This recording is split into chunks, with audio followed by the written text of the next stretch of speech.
Holy hell, it's 2020. This last decade was eventful, to say the least. I graduated from both college and high school. I've been making videos in this long-form scripted format for most of that time, and there's been a fucking load of video games. I know how trite this topic is gonna be since I'm one of approximately 1,000 people who are making a video like this, but I don't care. I like video games, I've played a lot of great ones in the last 10 years, and I like making retrospective videos. So yeah, I'm probably gonna get buried, but whatever. This video is about my decade, no one else can make it. The title may say top 10 games of the 2010s, but let me make it clear how this is actually going to be formatted. I'm not ranking these. The idea here is to go through the decade in a linear fashion and reflect on each year. As part of that format, I'm only going to be including one game per year. Something you might ask is, how am I going to handle games with different regional release dates? I was tempted to be more loose with this, but I feel like it's better and more interesting to stand by a rule of this game released in my country in this year, that's the year it qualifies for. I made one exception to this, which I'll get to, but for the most part I'm basing these choices on the year they came out in North America. I feel like I've explained this video pretty well, so let's not waste any more time on opening stuff and start talking about 2010. 2010 was one of the driest years of the decade for me. I didn't play many of the year's biggest releases when they came out, and many of the games I did play, while I enjoyed them, didn't stand out as Game of the Decade contenders. For honorable mentions from this year, Donkey Kong Country Returns is a fantastic 2D platformer that zapped me right back to my childhood, Mega Man 10 is my favorite classic Mega Man game and maybe my favorite game in that franchise, and Professor Layton and the Unwound Future is an incredible narrative wrapped in a fun, smart puzzle game. But this is the year I decided to bend the rules for and make my previously mentioned single exception. My game of this year is Xenoblade Chronicles. Xenoblade Chronicles is a game with 3 different release years, and that's only the original Wii version, so I decided I could be flexible in where I place it. It's one of my all-time favorite games, get used to me saying that on this list, and I didn't want to leave it off of this list when the option was there. So what is it about Xenoblade that makes it so good I decided to give it a special exemption from my rules? First things first, this is one of the most fun RPGs I've ever played. I love active battle systems in RPGs, and Xenoblade has a top-shelf battle system. There's a simple attack menu lining the bottom of the screen, with each character having different moves that do different things, and some that can bounce off of each other. These arts all have cooldowns, so you have to be smart about when and especially where you use them, making every battle feel dynamic. And because every character has different arts, there's a lot of different ways to play. I'll admit they're not equally fun to play as, I never play as Rein or Sharla, but the rest of the party is fun to cycle through whenever I want a change of pace. That party is made up of one of the most endearing and fully realized ensemble casts I've had the pleasure of adventuring with in an RPG. Dunban and Melia are probably my favorite characters in the game. Melia goes through more shit than anyone else, learns and grows from all of it, and it's hard not to get invested in her plight. Dunban fits into a character archetype that I just really fucking love. He's the retired soldier who's coming out for one last battle and still has the moves. He's a total badass, and I love this scene where he runs down a wall to cut up robots literally one-handed. And the main character, Shulk, is a fantastic lead. He's got a lovable, dorky personality at the outset, and the things that get thrust upon him throughout the story bring out many different sides of him. He also has unique powers, being able to see into the future, and all the other stuff that comes with wielding the Monado. These abilities make him strong in the gameplay, but are also weaved into the story, so when he grows and gains new powers, it's exciting on both sides. That story is just incredible, by the way. From the inciting incident of the attack on Colony 9 all the way up to the point where you're fighting gods, the story is consistently compelling. And it manages to stay that way in spite of how freaking long it is, with twists and turns, emotional gut punches, triumphs, some humor for levity, and just a whole lot of heart. The ending is really fucking weird though. I won't talk too much about it, but even if I did spoil it, you'd just be left confused. It's not a bad ending, but it's bizarre as hell, comes completely out of nowhere, and I just wanted to get that off my chest while I had the chance. Oh, and how about that soundtrack? This is one of the best soundtracks in any game ever. When it wants you to feel something, you will feel it. It's just awe-inspiring. The battle music is all intense, the overworld themes provide excellent ambiance, and there's a lot of music in this game. The OST is a good summation of the whole game, really. It's a huge game, and it's dense with quality content, and I can't wait to play it again in the beautiful remaster. 2010 was a dry year for my gaming, but starting with 2011, that's hardly going to be the case for most of this list. This year, some of my favorites included The Legend of Zelda Skyward Sword, a fun game with some of the series' most fun dungeons and boss fights in spite of its problems, Super Mario 3D Land, one of my favorite Mario games thanks to its strong, simple design, and Skyrim, a huge, enthralling RPG with tons of customization and combat options that I've pumped dozens of hours into. If you know me, you know where I'm going for 2011. My game of the year was Pokemon Black and White. If you ask me to point to the Pokemon games I felt were the best, these are the ones I'd offer. One of the core reasons I love Pokemon Black and White is that they're the most fun Pokemon has been to play. The battle system snaps, everything is moving at a brisk pace, animations aren't overly long, HP disappears in an instant, it's great. The flow of the gameplay is sublime, and it also has the series' best UI. The thing about RPGs is that most of the gameplay is just tabbing through menus, so if the menus are fun to navigate, the gameplay is going to be more fun. Black and White have a sharp, sleek-looking UI, as opposed to the previous Gen 4 and Gen 6 afterwards having big, squishy, toy-like buttons. It's like looking at the Switch versus the Wii U gamepad. One just looks better than the other. And the sound of these menus, holy shit, pressing buttons has never felt so good. There's a couple of other specific things that Pokemon Black and White do better than other Pokemon games. The story is the most compelling in the series to date. The characters, particularly Sharon, Bianca, and N, are all on journeys of self-discovery, and seeing them grow into themselves is parts wholesome, parts emotional, and sometimes epic. Ghetsis is the series' best villain too. He is a truly wicked man in a series full of petty criminals and nonsensical eco-terrorists. The story is also treated more tactfully than any story previously, and some stories afterwards for that matter. Instead of stumbling into trouble, being in the right place at the right time, and upending criminal organizations with no backup, there's an actual conflict. You aren't just some kid aimlessly wandering around collecting Pokemon and gym badges. The story and the fight with Team Plasma is the primary thing leading you along the adventure. N's journey mirrors yours, and his interest in you is why most of the encounters with Team Plasma even occur.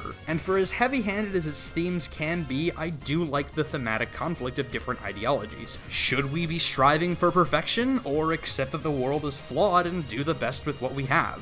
This game also has one of my favorite rosters of new Pokemon. It's freaking huge, and there's a ton of designs here I love. They're also mostly good. There's a few here and there that aren't, but for the most part, if you see a Pokemon and like it, it'll be a reliable ally. And the fact that Black and White feature exclusively new Pokemon for the main campaign makes it so refreshing. The starters admittedly aren't my favorites, it's one of the weaker trios in my opinion, but there are very few Pokemon in Unova that I dislike. Just to name a few of my favorites from this gen, Excadrill, Chinchino, Chandelure, pretty much all of the bug types, and especially Haxorus stand at the top of the list. Lastly, the soundtrack is the best in any Pokemon game, main series, spin-offs, whatever. The towns all have unique music, offering them different vibes, from funky to somber to Hiwok. The staple battle themes are all frenetic and fun. One of the most important things in any RPG is having a main battle theme that doesn't get tiring, and Black and White aces this. And all the boss music is so good. The Elite Four theme, the Gym Leader theme, and that awesome final Pokemon theme. I fucking love Leitmotif, dude.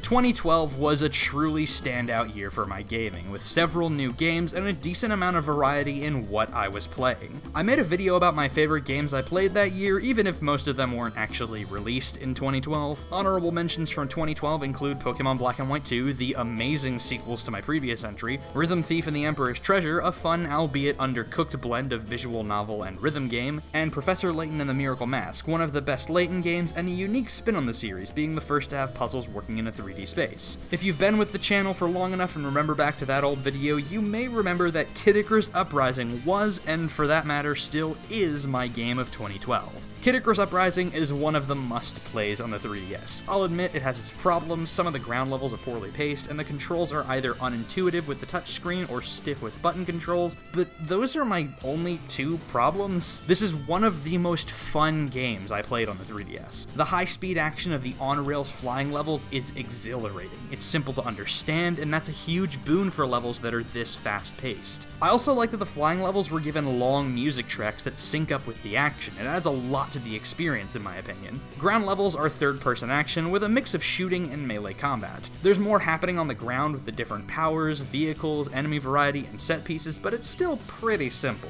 You can dial up the intensity if you want with one of the best difficulty settings in gaming, but you don't have to, so long as you're okay with missing out on the occasional secret room. The gameplay strengths don't come down to it being a complex hack and slash because it's not. Instead, there's two key factors that make this gameplay great: the spectacle and the variety. Hopefully you've been getting a taste for that spectacle while I've been talking with the footage on screen. From the armies of hell to the forces of nature to freaking aliens, this game's myriad of aesthetics and events never slow down or ease up. It's constantly escalating. I like the arc with the Arum and the Chaos Kin in particular. They best highlight just how crazy this game can get. And there's a buttload of different weapons to choose from when you tackle all this insanity. And I love that there's both claw weapons and massive clubbing weapons. It appeals to both of my favorite extremes. Above all else, this game's greatest strength is its script. The action throughout the game is backed by near constant dialogue, and it's incredibly charming. The characters bantering and bouncing off of each other is the most entertaining part of an already fun game. They're just hilarious. Palutena and Pit's relationship is full of snark because Palutena is witty and Pit is just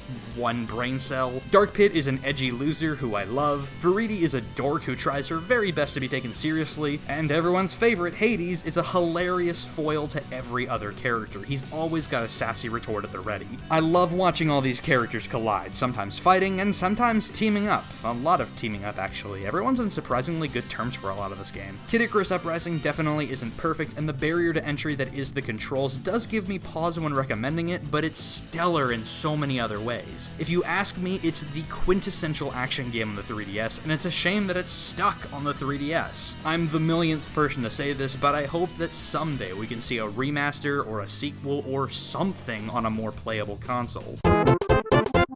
Everyone deserves to have as much fun with this game as I did. 2013 is another year like 2010 where I don't have a lot of great choices to work with. My memory could be spotty on this, but I can only count the number of games I played from 2013 on one hand. I haven't played many of 2013's most notable games like GTA 5, BioShock Infinite, Link Between Worlds, and The Last of Us. My only honorable mention I can give for this year is Pokémon X, a game I feel is pretty underrated actually. And if you know me, you know what my game of 2013 was already. That's right, Luigi's Mansion Dark Moon. It's Fire Emblem Awakening. Fire Emblem Awakening is a game that scratches my RPG itch in every way I like. It's only ever difficult as I want it to be, fighting enemies, gaining experience, and leveling up all feel good, and there's a shitload of customization options for the party. The class and skill systems in this game offer tons of depth to explore. If you have the resources, and maybe some time to grind depending on how deep you want to go, you can make an army truly your own, and some of the characters have weird variety in their options. And for me, that adds a ton of fun for a game like this, and a lot of longevity too. I've replayed the game probably a dozen times or so, and while I have my favorite things that I'll fall back on sometimes, other times I enjoy pushing the game to its limits and seeing what kind of weird setups I can make. In my most recent playthrough, for example, I made Kellum a thief, I made Tharja a knight, I put Chrom on a horse, I reclassed so many of my units just because I could. I said the game is only ever as hard as I want it to be, and that's because this game is pretty easy on normal difficulty settings. I actually enjoy that aspect a lot. It's part of what got me into the game to begin with, and casual mode was a big help too. This easiness does mean the game can feel a bit brain dead when you know the ins and outs as well as I do, but I don't care. I just want to have fun, and this game gives me everything I need to do that. The game's greatest strength lies in its characters. Some of them are one note, others aren't the most likable, but it's a fun group on the whole. I like these characters, and the game having both characterization and gameplay benefits and supports means you're rewarded in multiple ways for getting to know the characters and having them interact with each other. And the romantic elements hit a soft, squishy place in my heart that I'll refer to as my uwus. It's great. There's so many good girls and good boys, and it's great. Talking about all my favorite characters at length could make for a video all on its own, so to keep this brief, I'm just gonna rattle off a long list of names and see if I can do it in one take. Chrom, Lucina, Lissa, Frederick, Lonkustal, Muriel, Rickon, Donald, Sumia, Cordelia, Maribel, Henry, Tharja, Olivia, Inigo, Owain, Na, Walhart, and Severa, who is my absolute favorite because I am tsundere-loving garbage. Whew. Where 2013 was a personal dry spell, 2014 was a deluge of new gaming experiences for me. I had to make a top 15 about it instead of a 5 or 10, though that list is outdated and was full of games that weren't actually from 2014. I played more games that year than I can even remember to count. I think that's probably because this year saw my last semester in high school and my first semester in college, which allowed me a lot of freedom in how I spent my spare time as a new adult. Honorable mentions for this year include Donkey Kong Country Tropical Freeze, one of the best 2D platformers ever made, Super Smash Bros. For 3DS and Wii U, a now redundant game, but one I pumped stupid amounts of hours into, and I guess I'll throw mention to Mario Kart 8, despite not playing the game until the Switch version, because Mario Kart 8 is fun as hell. My game of 2014 is Shovel Knight, and it's also my game of 2015, 2017, and 2019 as well. Okay, obviously I'm joking there, but really, this is the game that keeps on giving. The subtitle of Treasure Trove is the most apt description of this game someone can give. If I hadn't bought the Switch version and just stuck with the initial purchase of the game on the Wii U, you could make a case and probably put me in prison for highway robbery. Other than the sheer volume of content, Shovel Knight is ridiculously polished and tight and fun to boot. It iterates on and refines some of the best elements of some of the most iconic games of the NES era. Mega Man's style of bosses and themed levels, Castlevania's sub-weapons, DuckTales Pogo, Mario 3's overworld map, it's all those things at once, but what makes it more than the sum of its parts is how far the game takes those elements. You don't just have a pogo attack for the sake of having one, it's an integral part of the platforming. You don't just have sub-weapons, you have completely different ways you can approach enemies, bosses, and some levels. And that's just in Shovel Knight's campaign. There are 3 other playable characters here. One of this game's greatest feats is how good it is at so many different things. Plague Knight's campaign is looking at Shovel Knight from a different angle, and the other 2 are completely different games altogether. Spectre Knight's heightened mobility with the wall climb and dash make his campaign a more frenetic action game, and King Knight's shoulder bash and spin give his levels a puzzle-like quality to navigating them. If Shovel of Hope is the best classic Mega Man game never made, then Spectre of Torment is the best Mega Man Zero game never made, and King of Cards falls somewhere between Mario World and card games, which I'm admittedly not a fan of. The level design is among the best I've seen in 2D platformers. Levels feel distinct from one another in both aesthetic and mechanics. You aren't gonna see bouncy slime in Treasure Knight stage or moving clockwork in Spectre Knights. The levels are long too, meaning they can introduce and expand upon multiple ideas in meaningful ways before sending you to another level to do that again. And the game has bite. For someone like me who lives and breathes Mega Man, I'm used to that, but it still challenges me a fair amount. And because there are no lives and frequent checkpoints, you can die as much as you need to, and that alone is a game changer. I'd be remiss without talking about the soundtrack, which is just incredible. Jake Kaufman of WayForward fame brought his fucking A-game. The music for each level is perfect for the aesthetic, and the boss rearrangements are kick-ass. And it gets better because Spectre of Torment's OST acts as a B-side, giving every level an entirely new vibe. I love this soundtrack, and both the music and the game it came from are gonna go down in gaming history as some of the best from the world of indies.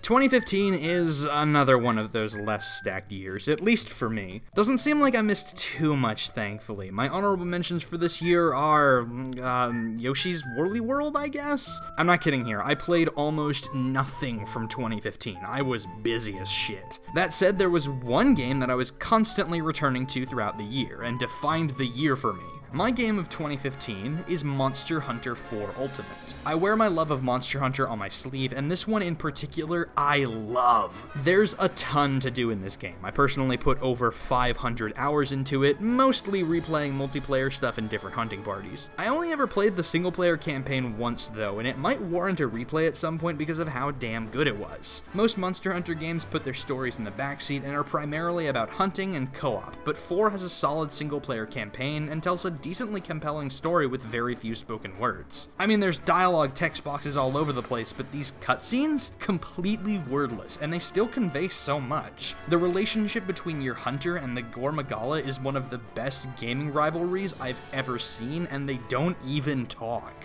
I love the new monsters in this game, and I like that they took advantage of the verticality in the game's design, allowing them to make more monsters that were larger, like the Zamtrios and the Celtis Queen. The gameplay cycle of hunting monsters to give get better equipment to fight stronger monsters and then get better equipment than that feels so good. And there's tons of different ways to play. The classic weapons are all here with some slight tweaking, and there's 2 new faces, the Insect Glaive and the Charge Blade. I have no experience with either of these things because I am vanilla greatsword trash, and anything more complicated than that is too much for my tiny brain. The gameplay loop is fun, but in addition to that, this is a game with a lot of moments, and those left lasting memories. I loved seeing the Zamtrios inflate and all my friends' reactions to it, or seeing the Celtis Queen eat its partner, siege battles with the Gogmazios, or having epic climactic duels with the Shagaru Magala. It has its problems. I don't like all the monsters, the desert map gets used way too often in the late game, and there were plenty of times I got mad at it for its bullshit fake difficulty. But in spite of all those things, I still love this game because I love Monster Hunter, enough that I made a whole ass video gushing about the series. Monster Hunter as a series is only going to appeal to certain kinds of people, but once you're in, you're never getting out.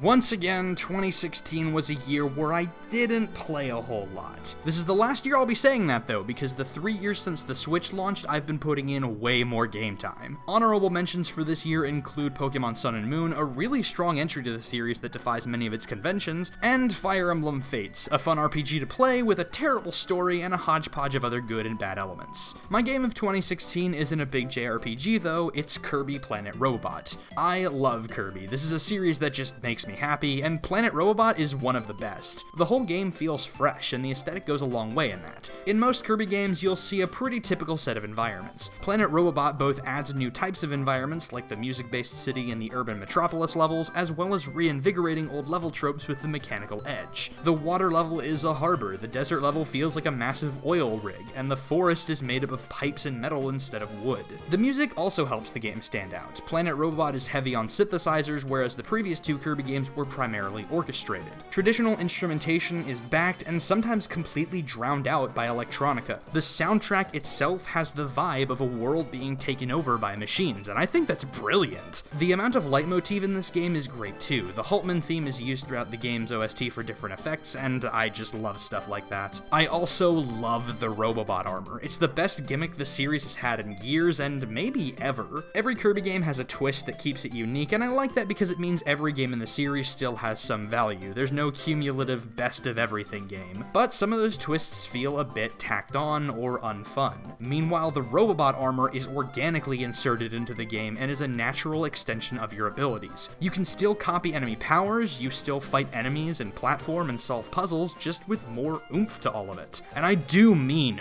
oomph. The Robobot armor is cathartic as hell. You swing a big punch and you fucking feel it. This is a game I have a bit less to say about than most others on this list, but that's just the nature of a Kirby game. Not to say that Kirby is lesser, just that the other games I've been featuring on this list are titanic. Huge RPGs or action games with swaths of content. Meanwhile, Kirby, he's baby. Holy shit, this is the big one. The last 3 years of the decade were all strong, but 2017 might have been the strongest. Hell, it's one of the best years for gaming ever. I made a video about it myself, and that whole video can be taken as my honorable mentions. Breath of the Wild especially stood out and was so close to taking this spot, but of course if you followed me for a while, you already know my game of 2017 was Persona 5. Since I made a whole video about some of the reasons I love this game, I'll give cliff notes here and direct you to my other video if you want more detail. First off, this game is just dripping in style. The theme of rebellion is everywhere in this game, and its distinct visual style helps to sell that by injecting every action with coolness. I mentioned earlier in the video that one of the most important things for an RPG is making the menus fun to navigate, and Persona 5 has one of the most stylish and fun UIs you're ever gonna see in a game. The sound design for different button inputs and the visual flourishes that come with every different menu screen, it's a feast for the eyes and the ears. The color scheme of primarily red, black, and white drench the whole game in a pop art style and highlights the already over-the-top action in battles. The music also plays into the game's distinct style, with an alternative sound that blends genres like funk, rock, and orchestral. The music that plays in the overworld gives Life in Tokyo an easygoing feel, and then dungeons have a dark, funky sound to them that adds to the distorted nature of the metaverse. Then you go into battle and the music explodes to life. Last Surprise is a fantastic song that even after hundreds of battles, I never got tired of. Again, it's essential for an RPG to have a staple battle theme that you won't get tired of, and I feel like Persona 5 knocks it out of the park. It's strikes the perfect balance of steady, low-key vibes for your strategic thinking and bursts of energy to punctuate the action. It also helps that it's a long song that only loops after about 4 minutes, and most battles will be done within a minute or less. And there's lyrics to boot. If I want, I can sing along to every battle, and I love that. For my money, the most important thing this game has going for it is how you can decide the way you want to play it. Yeah, it's a 100-hour RPG, you're going to be putting a lot of time into it, and there's only so much you can control, but you're given a lot of freedom in how you spend your spare time within the game. You will have to follow the story, go into dungeons, clear mementos, and do a lot of fighting, but you can pace that out however you like. If you want to blitz through dungeons and spend more time playing around in the streets of Tokyo, you're more than welcome to do so. And if you're more of a strict RPG fan, you can take your time in the dungeons and spend spare days going in and out of mementos. I've heard some people complain that this game is poorly paced, but you're given a lot of control over how it's paced, so I don't really see the problem. Overall, I love Persona 5. If I was ranking this list, it would be my game of the decade. And if Persona 5 Royal makes substantial improvements to it, it'll probably be my favorite game of the next decade too. 2018 was another year with a lot of great games, but I spent more of my time making videos and watching anime than I did playing games. I made an Anime of 2018 video, and my games of the year were just a footnote in the opening. At the time I said my game of the year was Spider-Man, but I think I'm more comfortable calling it an honorable mention now. Simply moving around in the world is fun, as is the slightly repetitive combat, and the story is just awesome, with moments that'll make you laugh and moments that'll make you cry, and one of the best finales in any game I've ever played. Celeste was my other honorable mention from that year. It's a fantastic indie platformer that's fun to play and has a surprisingly gripping narrative. I won't spoil what actually happens, but that sequence with the rundown lift left me shaken, and I still think about it sometimes. Predictively, my game of 2018 was Super Smash Bros. Ultimate. For whatever reason, I always hesitate to put Smash games among my favorites or call them my favorite in anything, but I'm not going to be contrary about this. Smash Ultimate is one of the most meticulously crafted games ever made, the most fun Smash has ever been, and I still play it for at least a few hours every week. And don't get me wrong, Spider-Man was fantastic, I'm not trying to downplay that, but Smash is an evergreen kind of game that only gets more fun over time. And when I look back in the 2010s, this is one of the games I had the most fun with. It's weird that this game got nominated for 2019's Game of the Year, but given how much time I spent playing it in 2019, I can't say I disagree with the sentiment entirely. Any one character in this roster of 80 can amount to hours of playtime, and given how much of this roster I enjoy playing as, the sheer amount of time I can pump into this game gets ridiculous. I just looked at my in-game records while writing this, and in just my top 10 most used characters, I've amassed over 40 hours of game time, and I've played over 2,000 matches in the multiplayer. That's not counting single-player stuff either, like the new and improved classic mode and the crazy fun spirit matches. There's so much video gamey goodness here, I don't know if I'll ever get tired of playing it. I'm a glutton for Smash Bros, but that's just the half of it. The craftsmanship at work here is something else. Every character has carved out their own niche in this game that caters to any kind of playstyle you could want, obviously barring the Echo Fighters. For example, I love grapplers. Grabbing and throwing opponents around is a hell of a good time. Incineroar is a Pokemon I just straight up did not like before Smash, but now that he's here, I can't get enough of this dumbass cat. I also love how stupid Smash can get at times. Some of the characters are hella dumb, and winning with them is all the more fun for that. I don't think I've laughed quite as hard playing Smash as I have when landing crits and insta-kills with Hero, or misclicking and killing myself with Kamikaze. I didn't give a shit about Hero before he came out, but now that he's here, he is so dumb and so fun, and I love him. Smash Ultimate's newcomers all feel like they went the extra mile.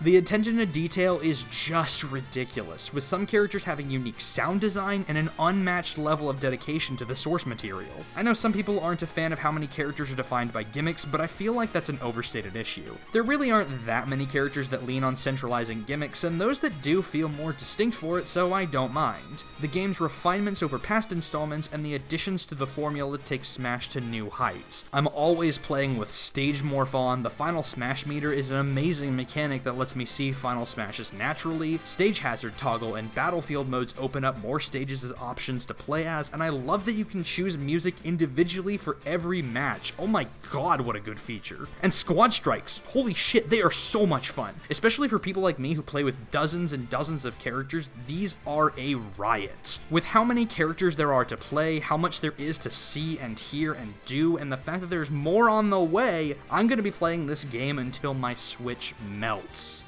We've reached the end of the line, 2019. Closing the decade, we had another rock-solid year for games, even if I didn't play many of its best. Some of my favorites from the year were Pokemon Sword and Shield, which was predictable, and Luigi's Mansion 3, which was a whole lot less predictable. My game of 2019, and the game that got snubbed the hardest at the Game Awards, was Fire Emblem Three Houses. Let there be shock and awe! What a huge surprise this is! Fire Emblem Three Houses, if the title wasn't clear enough, sees you choosing from 3 core routes, with one of them branching off into 2 later down the line. Yes, the Mad Lads had the audacity to put 4 routes in a game called Three Houses. These 4 routes do cross over from time to time and share several maps and objectives, but narratively they're all very different. The most impressive part of the game's storytelling is how each route will reveal and withhold different information from you, making it so that, depending on what order you play the routes in, you can have completely different perspectives on different characters, and then have them upended possibly multiple times. It's incredible that the game manages to make it so that every faction can be seen as right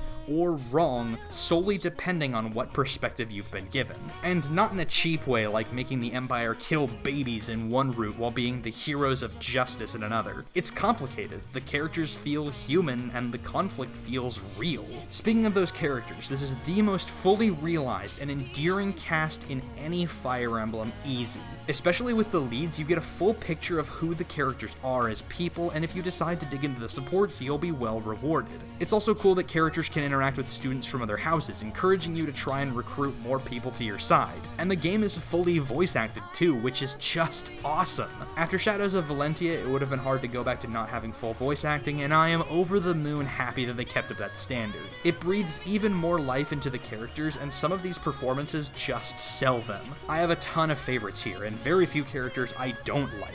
But to pick a favorite here from each house, since people will definitely ask, it's probably Dorothea, Dimitri, and Lysithea. The game's progression revolves around a calendar system with regular weekly activities blending the grid-based Bactical RPG. Fire Emblem is just a boneless Advance Wars, blending the grid-based tactical RPG with a pretty compelling school sim. You'll be spending just as much, if not more, of your time on the school grounds as you will in battles, making this a very different Fire Emblem. And if you ask me, different for the better. I loved this mix of life sim, visual novel, and RPG gameplay in Persona 5, and I love it just as much here. Even if they have their preferences, you're really allowed to teach your students to be what you want them to be. It is a bit lame that most of them are going to have to be on a horse eventually, and there are some other limitations, no armored mages for example, but c'est la vie. In spite of those few limitations, the customization options are crazy, and I like some of the additions the game has made to the series base. There is a lot to take in. These menus are huge, and there's a ton going on in them, but thankfully the game feeds it to you at a pace that at least didn't leave me feeling overwhelmed. I'm gonna put a cap on things in a moment, but I want to close by pointing out what might be the game's greatest achievement. This is one of the best Fire Emblem games, one of the best games on the Switch, and one of my favorite games of the last decade, all while looking like